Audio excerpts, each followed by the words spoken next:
trabalho da Carla Serrano, que é membro psicanalista da SPCRJ, com pós-graduação em saúde mental da infância e adolescência, pelo IPUB-FJ e pós-graduação em psicologia clínica pela PUC Rio de Janeiro.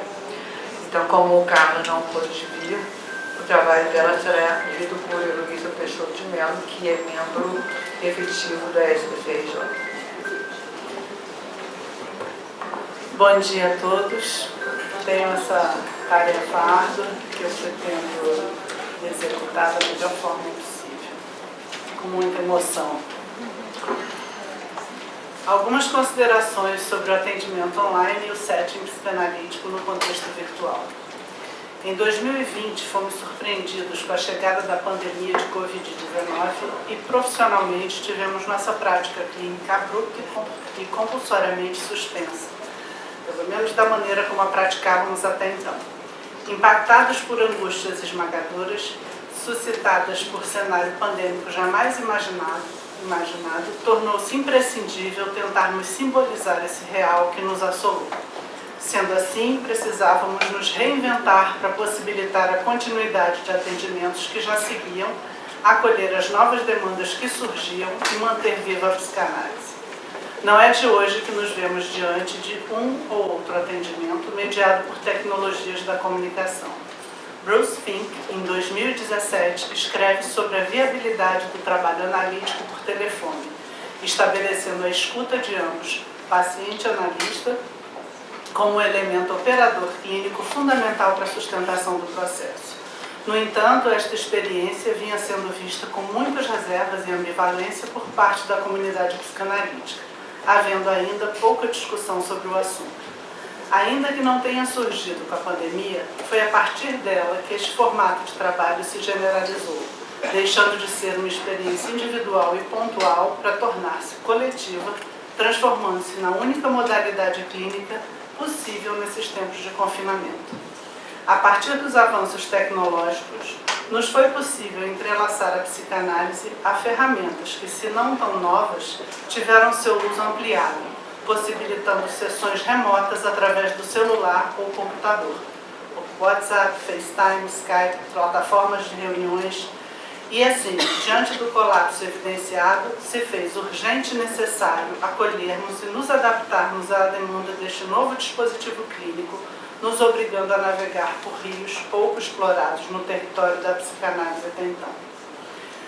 Ao iniciarmos esses atendimentos, foram muitas as inquietações e questões que passaram a nos suscitar e permanecem nos instigando até hoje. Não obstante, elas propiciam a oportunidade de pesquisa e estudo psicanalítico, pois se faz imperioso nos interrogar e seguir com as reflexões necessárias sobre essa prática, discutindo seus fundamentos teóricos e técnicos na contínua busca de sustentar o rigor clínico de nosso trabalho. Percorrendo Freud, acompanhamos sua trajetória sempre provisória de pensamentos e seu vai e vem com determinadas formulações. Ele sempre se colocou aberto a repensar e reformular conclusões a que estaria chegando. Em recordar, repetir e elaborar, percorre sua técnica psicanalítica e retrata a evolução e as modificações que foi sofrendo, estabelecendo um histórico até aquele momento.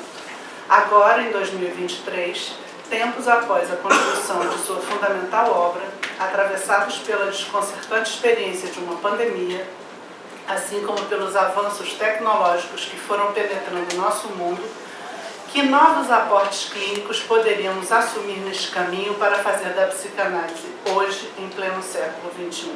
Para falar da psicanálise hoje, em pleno século XXI.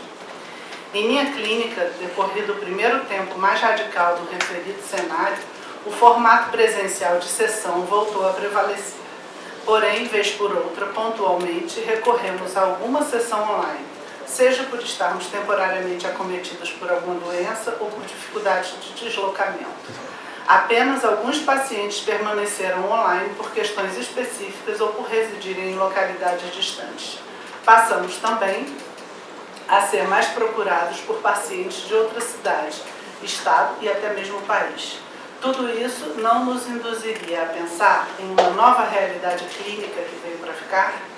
Pacientes que deitavam, na maioria, abriram mão da câmera.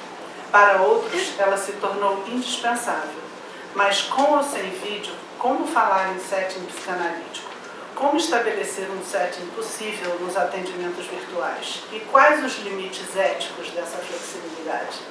Concentrar-me-ei, portanto, em apenas alguns pontos deste debate, lançando mão de possibilidades de reflexão sobre um assunto muito recente e, portanto, ainda experimental e sob investigação, o que se percebe diante da pouca literatura encontrada. Meu texto pretende esboçar ideias, levantar algumas questões, arriscando alguns limites, desafios e possibilidades diante da incorporação desses atendimentos, que mesmo não ocupando mais, na atualidade, esse lugar de primazia, permanecem presentes. Sem dúvida, nos deparamos com inúmeros limites no atendimento online, e entre eles, o mais evocado é a diminuição ou até a ausência da linguagem corporal tão presente no corpo a corpo das sessões presenciais.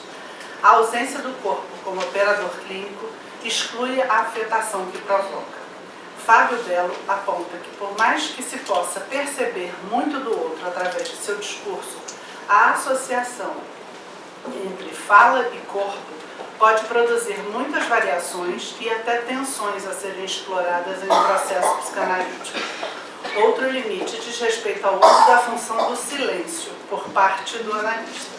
Sustentá-lo nos atendimentos que se dão exclusivamente por áudio torna-se quase impossível. Muitos pacientes não suportam, mas existem ainda outros, pois a análise online não é para todos. São muitos os que não se adaptam ou até mesmo não aderem. Há aqueles com maiores dificuldades no uso da tecnologia. Não atendo crianças, mas colegas relatam dificuldades maiores com elas. Não posso falar pela clínica com psicóticos e autistas, pois minha experiência é escassa. Mas há os que estabelecem restrições quanto ao trabalho com determinados pacientes mais graves. Há também aqueles que pouco ou nada falam e o trabalho se dá, sobretudo, a partir das comunicações não verbais, menos acessíveis nesse formato de atendimento. Logo, escrevo pautada pela experiência de trabalho analítico online com pacientes adolescentes e adultos, em que a fala prevalece como dispositivo clínico e avança através do discurso e da narrativa. Destaco também a desigualdade de condições de acesso por parte do público menos favorecido economicamente. Se, por um lado, o atendimento online pode alcançar regiões mais distantes e aliviar o longo e custoso trajeto até nossos consultórios, por outro, nos deparamos, por vezes, com limites de acesso a uma boa internet nessas localidades. Também são inúmeros os desafios encontrados, como as quebras de privacidade e interrupções do fluxo das sessões a partir da entrada de familiares, pets e barulhos do ambiente em geral. São múltiplas as situações relacionadas à tecnologia, como quedas de conexão, congelamentos de imagem, falta de clareza ou som entrecortado e interrupções por bateria que descarrega. Indo mais além, com a observação sobre os desafios nos atendimentos remotos, diante da limitada privacidade vivenciada por muitos dentro de casa, em espaços atravessados pelo convívio com outros, para tornarem possíveis as suas sessões, os pacientes precisam recorrer à criatividade. Comecei a me ver, enquanto analista, diante de situações nunca antes experimentadas e, por vezes, até inusitadas. Reunindo experiências próprias com relatos de colegas, observamos que muitas sessões passaram a ocorrer não apenas dentro das casas dos pacientes, mas na praça, no jardim, no play, no calçadão da praia, dentro do carro e por aí vai. Contudo, vem sendo possível observar o quanto os fenômenos clínicos de um processo psicanalítico, como a transferência e a resistência, estão presentes nesses atendimentos, assim como a comunicação inconsciente e o trabalho através das associações, interpretações, construções, representações e ressignificações. Entendo que voz e, por vezes, também o olhar circulam e se presentificam no encontro virtual, estabelecendo-se ao vivo e tornando-o real. Uma vez que reconhecemos qualidade de presença Ou dito de outra forma, presencialidade do analista nessas sessões, seria a sua presença física indispensável para o estabelecimento de um encontro analítico? Antônio Quiné chega a sugerir a substituição da dualidade entre sessão presencial e virtual pela de sessão de presença física e presença virtual. Não é minha intenção me aprofundar nessa discussão sobre virtualidade, tema amplamente discutido e aprofundado em vários campos do conhecimento. Apenas superficialmente recorro ao dicionário em busca de sinônimos para virtual e encontro realizável, possível, potencial. Este último me levou a pensar no espaço analítico dessas sessões a partir de Winnicott e sua formulação sobre o espaço potencial. Neste, o processo se desenrola em uma área intermediária que não é nem interna e nem externa, e evolui a partir da criatividade para o brincar compartilhado, para a experimentação, a simbolização e as experiências culturais.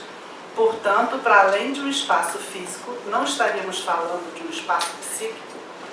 Mas o setting, como ficam nestas sessões? Como defini-lo? Poderíamos afirmar que um setting psicanalítico se faz presente nesse cenário virtual?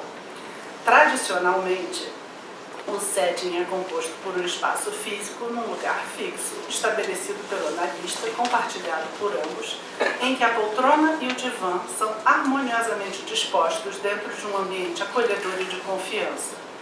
Este traduz um espaço simbólico em que se desenrolará a transferência do paciente e seu processo de análise, a partir de uma escuta sensível e diferenciada, a atenção flutuante por parte do analista. O setting nos atendimentos online, ao contrário, passa a ser construído a partir da participação de ambos, analista e analisante. No clássico, um espaço mais protegido que se estabelece contando com um contorno já facilitado pela concretude material de sua disposição. No virtual, há o risco maior de surpresas, uma vez que settings diversos podem ser gerados em um único processo de atendimento, a partir da participação ativa do paciente nessa construção, tornando este caminho mais desafiador. Já me vi diante de chamadas de paciente em seus horários de sessão, de dentro do quarto do namorado e em sua presença, sem que ele estivesse participando dela, e até mesmo de dentro de um carro de Uber, sessões obviamente remarcadas. Não poderíamos então pensar na formalização do enquadre como um balizador importante para a constituição de um contorno mais claro para essas sessões e processos psicanalíticos online? Isto pode se dar através de contratos simbólicos bem constituídos, com a marcação de dias e horários constantes, sustentando um espaço mais estável por parte do analista, com a continuidade no tempo, privacidade assegurada e tantos outros elementos primordiais deste acordo. No que tange ao espaço virtual, cabe ao analista assegurar as condições mínimas necessárias para o estabelecimento de um espaço analítico, que se diferencie dos demais. É ele quem vai estabelecer o que é possível ou não enquanto setting, buscando garantir ambientes que possam minimizar estímulos externos que venham a desviar o paciente do mergulho em sua realidade psíquica. Sendo assim, o enquadre, com a disposição de uma moldura, propicia sessões online que acolhem os conteúdos do paciente, possibilitam a presentificação do inconsciente nas suas diversas manifestações, promovem a transferência e o trabalho analítico com cada caso singular, mantendo a ancoragem desta clínica nos pressupostos teórico-clínicos básicos da psicanálise. Sim, existem limitações e perdas, conforme abordadas anteriormente. Por outro lado, será que essa desarrumação do setting clássico não poderia trazer material novo e rico para a sessão? Será que o paciente não entra incluindo elementos de sua própria subjetividade nessa composição? Enquanto o analista sustenta as condições necessárias e se apresenta em sua constância de espaço, voz, estilo, os pacientes vão participando desta construção com suas possibilidades, criando novos arranjos de settings que vão se dando singularmente com cada um e a cada momento, produzindo assim encontros, transferência, material e trabalho analítico. Neste caminho, pensando o setting de uma sessão online como sendo estabelecido a partir de um espaço virtual mais móvel e diverso, ultrapassando os limites físicos e estáticos fixados pelo analista em um setting clássico, não faria mais sentido passarmos a falar em settings, no plural? Quiné destaca: sabemos que não é o setting que define uma análise, e sim a transferência e o ato analítico. Isto vale tanto para análise no consultório quanto para análise online. Portanto, não estaria no encontro e na transferência do verdadeiro setting? Neste momento, parto para uma vinheta clínica referente a uma situação vivida em um atendimento remoto, ainda no primeiro tempo da pandemia, quando as regras de confinamento começavam a afrouxar. Uma paciente jovem brasileira, residente na Europa, iniciou seu processo de atendimento comigo em 2020, realizando suas sessões com a câmera aberta e em seu quarto. Determinado dia, ela me liga por vídeo em seu horário de sessão de dentro de um ônibus. Como não chegaria a tempo em casa e o trajeto era longo, prefere não remarcar e aproveitar o tempo. Surpresa, indago sobre a sua privacidade e ela, muito segura, me informa que não haveria problema, pois ela estava com fone no ouvido, o ônibus estava praticamente vazio e o que ela dissesse ninguém entenderia.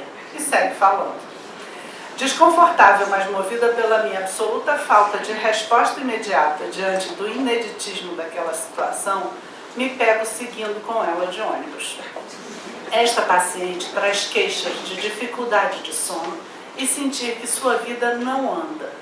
Começo a me dar conta que suas sessões têm sempre essa marca de um constante movimento, um andar, uma vez que mesmo em casa a paciente não para muito, se deslocando continuamente de um ponto ao outro, por vezes até mesmo dentro do quarto. Ao longo do trajeto no ônibus, narra sobre perceber-se atrasado em relação às conquistas profissionais e amorosas de amigos e colegas. Então, é diante desta inusitada sessão que percebo e denuncio o que me soa como uma repetição, revelada de forma cada vez mais pungente. E pontuo: percebo que você não para, como se estivesse sempre atrasado e com pressa. E ela, surpresa, pela primeira vez traz à tona o registro de ter nascido prematura, o que lhe trouxe a marca de um atraso para acompanhar marcos importantes do desenvolvimento. Passa a fazer associações no sentido de perceber-se sempre atrasada na vida e a tecer narrativas a partir dos filhos que trazem à tona seu tormento, estabelecido por um imperativo superegóico em torno de ter que correr contra o tempo. Ao se deparar com sua condição faltosa, que aponta para sua incompletude narcísica, paralisa na inalcançável e interminável tentativa de compensá-la através da busca de seu eu ideal. A paciente não pode parar. Espera, espaço, intervalo, repouso, pausa, sono, parecem ser experiências subjetivas vividas por ela sob o jugo da imensa angústia. Sem poder perder tempo, não vive o tempo e, paradoxalmente, para no tempo. Não é sempre que podemos associar essas soluções criativas, como a sessão no ônibus, ao sintoma do paciente. Mas, neste caso, a acolhida de sua resposta ao impasse diante do horário da sessão tornou-se possível um alargamento da narrativa da paciente, um aprofundamento no entendimento de seu sintoma e um prosseguimento na apropriação de sua história. São inegáveis as diferenças, mas, para nossa surpresa, a experiência com a modalidade online de atendimento, por todo o período de confinamento na pandemia, se revelou não menos eficaz. Nem tanto entusiasmo, tampouco a rejeição. Penso que não se trata de discutir qual a mais efetiva, comparar para concluir qual a melhor, qual a pior, mas positivar a diferença e refletir sobre as particularidades e possibilidades de cada uma. Então, não poderíamos pensar nesse novo dispositivo para além do que se perde com ele e considerar uma possível pertinência dele na contemporaneidade? Afinal, ele parece ter vindo para ficar. Lia Pitiliuk, psicanalista de São Paulo, refere-se a essa modalidade clínica pelo termo em linha, tradução direta do online, e evoca o ganho da ideia da linha, do fio, do cordão, simbolizando e sustentando ao mesmo tempo a união e a separação. Questiona a designação de remoto e a distância, torcendo esse ponto de vista para pensar essa relação analítica a partir dos termos conectados, vinculados. Evoca também a importância da atenção flutuante por parte do analista para evitar qualquer foco. Com a atenção suspensa, o essencial estaria no desfocado, no impreciso, para que o trabalho psíquico realize a abertura. Nos diz Piteliuk: penso que os momentos de abertura e de fechamento acontecem no divã, na poltrona, no telefone, no aplicativo. Não das mesmas maneiras e intensidades, não nos mesmos tempos, mas certamente não numa variação tão diretamente conectada com as modalidades, mas num entrecruzamento complexo entre modalidade, setting e funcionamento singular de cada par analítico. Segue ela. Trata-se sempre de uma analista e analisante. Trata-se sempre de que analista e analisante consigam ser tocados pelo encontro e possam abrir fissuras no literal. Atualmente, a partir do incremento desses atendimentos, nos vemos diante da ampliação de experiências analíticas. Através das ferramentas digitais, podemos chegar a localidades distantes, tornar possível a continuidade de atendimentos de pacientes já bem transferidos diante de mudanças geográficas ou indicar um profissional reconhecido, já promovendo a transferência, assim como possibilitar a experiência de análise na língua materna de um paciente que emigra para regiões estrangeiras. Nos diz que, com relação aos atendimentos online com pacientes oriundos de diversas partes do mundo, abre aspas, a transferência atravessa fronteiras, florestas, oceanos, fecha aspas. Sim, a pandemia nos obrigou a vencer nossas resistências e a acolher esta nova modalidade clínica. Mas será que não podemos pensar nessa apropriação a partir de outros fatores contemporâneos também, como a globalização do mundo, a extrema aceleração da vida, trânsitos cada vez mais caóticos dificultando trajetos, migrações gerando movimentações geográficas em ritmos cada vez mais galopantes? Como isentar nossa clínica de possíveis e por vezes até necessárias composições e transformações? Como nos impedir de sermos impactados pelas mudanças socioculturais e econômicas pelas quais estamos continuamente sendo atravessados? Penso que se faz necessária uma abertura para os novos tempos e para as novas subjetividades que nos acompanham, assim como para novas possibilidades clínicas que se apresentam, com cuidados para não cairmos em frouxidão ou renunciarmos a nenhum dos fundamentos teóricos, clínicos e éticos da psicanálise. Entre esses cuidados, cito um em especial, que é o de não sucumbirmos e contribuirmos para o excesso de mundo digital e tecnologização que vivemos. Portanto, a minha preferência e escolha pessoal vem sendo a de seguir com meu consultório na predominância do físico presencial, priorizando as sessões não mediadas por telas, mas vez por outra, as acolhendo sim, e as mantendo exclusivamente assim diante de demandas específicas. A ética da psicanálise está no olhar para a singularidade, e sendo assim, qualquer avaliação, seja de um caso clínico ou de um manejo, deve ser sempre realizada no caso a caso. Freud, em 1912, mesmo apresentando regras técnicas e fazendo recomendações, faz a ressalva de que a técnica que propõe é a única apropriada à sua individualidade, admitindo a possibilidade de que um analista constituído de modo diverso possa adotar atitude diferente. Ferenczi e Winnicott, cada um a seu modo, também versam sobre possíveis flexibilizações da técnica e do enquadre. No universo da psicanálise, a não ser pela regra fundamental da associação livre, e é de que todo analista deve se submeter ele próprio a um processo de análise, não podemos recorrer a generalizações e ao estabelecimento de regras universais. Assim como o inconsciente se manifesta tanto no dispositivo físico quanto no online, a escuta analítica e o manejo dependem unicamente do analista e não do dispositivo em questão. Cada caso e manejo será sempre particular e individual, por se vincular à relação transferencial. Seguimos caminhando pelos desafios e incertezas do atendimento online, assim como por esta mais recente e necessária investigação. Como sempre nos apontou Freud, nenhum entendimento é definitivo. E diante da direção sempre imprevisível de cada processo de sessão, seja ela presencial ou remota, o único preparo possível é o compromisso com a nossa própria análise e com a formação permanente do psicanalista. Atualmente, sigo com mais rigor a ideia do enquadre, pois ele contém e limita, frustrando e apresentando a castração. Tudo não dá. Por outro lado, se rígido, esvazia e inibe a criação de respostas singulares ante as particularidades do caso a caso e as novas demandas no tempo. Não estou certa de seguir novamente de ônibus com um paciente, mas sigo certa de caminhar eticamente com eles, seja presencial ou remotamente, na singularidade de cada trajeto subjetivo.